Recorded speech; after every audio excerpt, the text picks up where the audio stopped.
Dans le vaste monde des réseaux sociaux, même les visages les plus familiers ne sont pas à l'abri des escroqueries.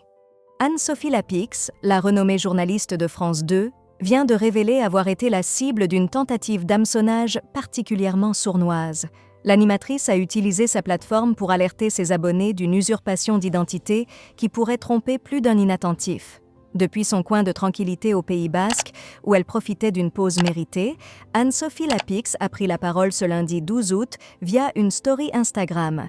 Elle y a mis en garde contre un faux compte Anso Lapix, une contrefaçon presque parfaite de son profil officiel. « Attention, je n'ai pas de nouveau compte Anso Lapix », a-t-elle alerté, insistant sur le fait qu'il s'agissait d'une usurpation d'identité.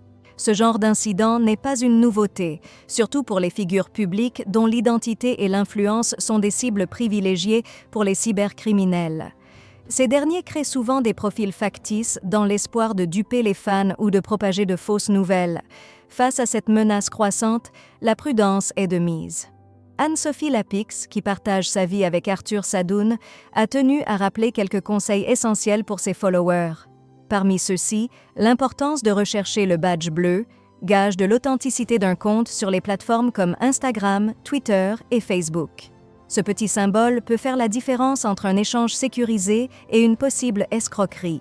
L'animatrice encourage également une vigilance constante, conseillant de ne jamais cliquer sur des liens douteux ou de partager des informations personnelles sans garantie de sécurité. En ces temps numériques, où l'identité numérique est aussi précieuse que l'identité réelle, ces rappels ne sont jamais de trop.